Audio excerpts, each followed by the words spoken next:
इस वीडियो में हम लोग सॉल्व करेंगे एनसीईआरटी के एक्सरसाइज 6.2 का क्वेश्चन नंबर 7।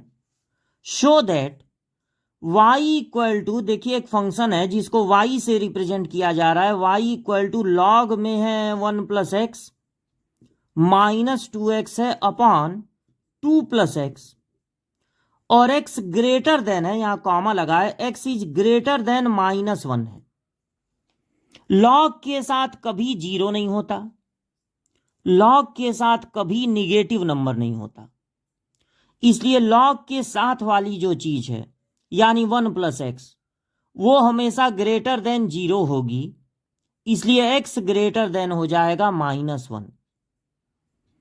इस फंक्शन के बारे में यह शो करना है कि यह एक इंक्रीजिंग फंक्शन है of x through out its domain, मतलब अपने पूरे डोमेन में, मतलब x की वैल्यू सब कुछ तो नहीं हो सकता, x की वैल्यू -1 से बड़ी है, उस पूरी वैल्यू के लिए, वही उसका डोमेन है, उस पूरी वैल्यू के लिए ये फंक्शन हमेशा इंक्रीजिंग होगा, ये हमको शो करना है।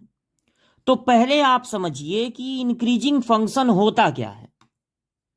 अगर किसी फंक्शन का ग्राफ प्लॉट किया जाए X O X dash Y O Y dash, तो मान लीजिए फंक्शन का जब ग्राफ ड्रॉ किए तो उसमें दो ही तरह के रीजन मिले, या तो x के बढ़ने पे, मतलब x की वैल्यू बढ़ाए जब, या x की वैल्यू कम किए तो उस फंक्शन पर कोई असर ही नहीं पड़ा, या तो x और y डायरेक्टली प्रोपोर्शनल हैं, यानी x के बढ़ने पे y बढ़ेगा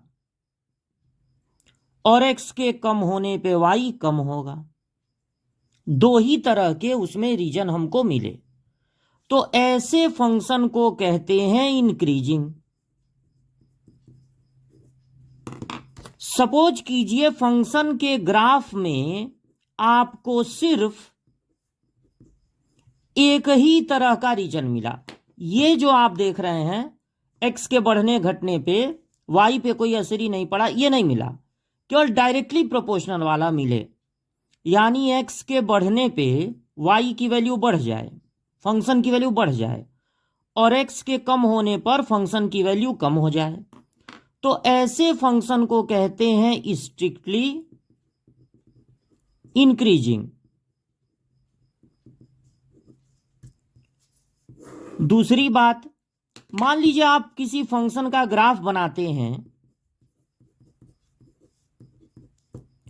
और आपको उस ग्राफ में दो तरह के रीजन मिलते हैं, या तो x की वैल्यू बढ़ाने पे या x की वैल्यू कम करने पे y पे कोई असर ही नहीं हो रहा है, जो था वही है, या फिर x और y इनवर्सली प्रोपोर्शनल है, जब आप x की वैल्यू बढ़ा रहे हैं तो y की वैल्यू बढ़ने की बजाय कम हो जा रही है, और जब x की वैल्यू कम कर रहे हैं तो y की वैल्यू बढ़ जा रही है, उल्टा रिलेशन है, तो ऐसे फंक्शन को कहते हैं डिक्रीजिंग। अच्छा, अब मान लीजिए ग्राफ प्लॉट करने पे ये y एक्सिस है, ये वाला रीजन भी ना मिले, केवल यही मिले कि x के बढ़ने पे y की वैल्यू कम हो जाए, x की वैल्यू कम डालने पे y की वैल्यू बढ़ जाए, तो ऐसे फंक्शन को कहते हैं स्ट्रिक्टली डिक्रीजिंग। बिना फंक्शन का ग्राफ बनाए भी ये पता किया जा सकता है कि कोई फंक्शन इंक्रीजिंग है या डिक्रीजिंग है, स्ट्रिक्टली इंक्रीजिंग है या स्ट्रिक्टली डिक्रीजिंग है, बिना ग्राफ बनाए भी पता लगा सकते हैं। किसकी मदद से? डिफरेंशिएशन की मदद से। अगर फंक्शन का differentiation F dash x greater than और इक्वल टू जीरो है, यानी पॉजिटिव है या जीरो है, तो फंक्शन होगा इंक्रीजिंग। अगर डिफरेंशिएशन जीरो के इक्वल नहीं, सिर्फ ग्रेटर देन जीरो है, पॉजिटिव है, तो वो फंक्शन होगा स्ट्रिक्टली इंक्रीजिंग। और अगर डिफरेंशिएशन लेस देन या इक्वल टू जीरो है तो बिना ग्राफ बनाए ही आप कह सकते हैं कि वो फंक्शन डिक्रीजिंग है। और अगर फंक्शन का डिफरेंशिएशन सिर्फ लेस देन जीरो है, जीरो के इक्वल भी नहीं होगा कभी, हमेशा लेस देन जीरो होगा, तो ऐसे फंक्शन को कहते हैं स्ट्रिक्टली डिक्रीजिंग। अब देखिए, ये पता लगाने के लिए कि ये फंक्शन इंक्रीजिंग है कि नहीं, हमें करना होगा इसका डिफरेंशिएशन। log x का डिफरेंशिएशन होता है 1/x। अब log को छुपा लीजिए, तो इंटू होगा इसका डिफरेंशिएशन। तो 1 + x, 1 का डिफरेंशिएशन होता है 0 और सिर्फ x का डिफरेंशिएशन होता है 1। 0 + 1 यानी कि 1 माइनस, यहां पे आपको डिवाइड रूल लगाना पड़ेगा क्योंकि ऊपर भी x नीचे भी x, दोनों में वेरिएबल है। डिवाइड रूल क्या होता है, डिनोमिनेटर को नोट करना है और डिफरेंशिएशन कर देना है न्यूमरेटर का, फिर माइनस लगा देना है। न्यूमरेटर को नोट कर देना है, न्यूमरेटर है 2x, और डिफरेंशिएशन कर देना है डिनोमिनेटर का यानी 2 + x का, अपॉन डिनोमिनेटर का होल स्क्वायर। यहां पर आ गया 1/1 + x माइनस, ये है 2 + x का होल स्क्वायर। 2 + x को नोट करके डिफरेंशिएशन होगा 2x का, x का डिफरेंशिएशन होता है 1, तो 2 × 1 = 2 माइनस 2x नोट कर लेंगे।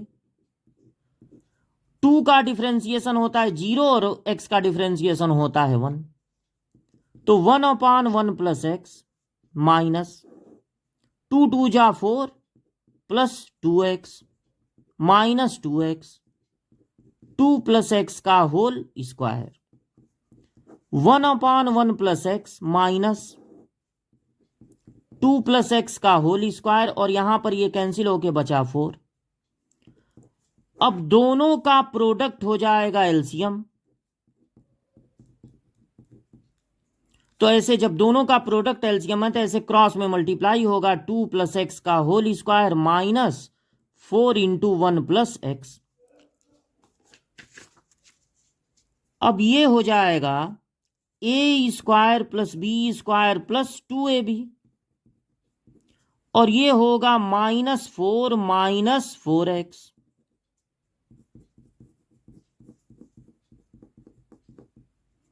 ये +4x - 4x -4 + 4 हो गया कैंसिल, तो मिला हमें x² अपॉन 1 + x × 2 + x का होल स्क्वायर।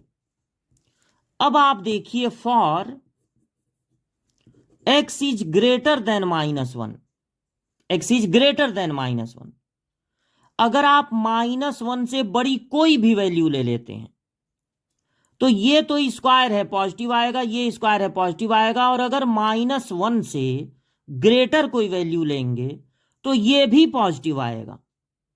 आप चाहे -1 के बाद 0 लीजिए, 1 लीजिए, 2 3 4, भाई -1 से छोटा अगर कोई वैल्यू लेते जैसे -2, तब ये निगेटिव आता, पूरा निगेटिव हो जाता। तो for x is greater than -1 this differentiation will be dy/dx है यहां पे आइदर 0 और पॉजिटिव। अगर x की वैल्यू 1 से बड़ी है तो 1 से बड़ी में 0 भी आता है, तो 0 रखने पे ये 0 हो जाएगा, बाकी कोई भी वैल्यू रखेंगे तो ये हमेशा पॉजिटिव आएगा। तो डिफरेंशिएशन ग्रेटर देन और इक्वल टू 0 है, therefore it is a increasing function.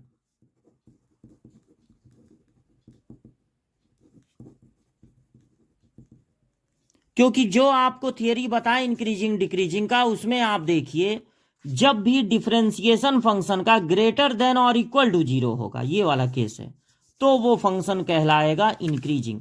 इसलिए आपको बस डिफरेंशिएशन कर देना है और बता देना है कि इस डोमेन पे ये डिफरेंशिएशन या तो 0 होगा या तो पॉजिटिव होगा। यहां पे चेक कर लीजिए मन में रख के, और इस तरह से अब आप कह सकते हैं कि ये फंक्शन इंक्रीजिंग है।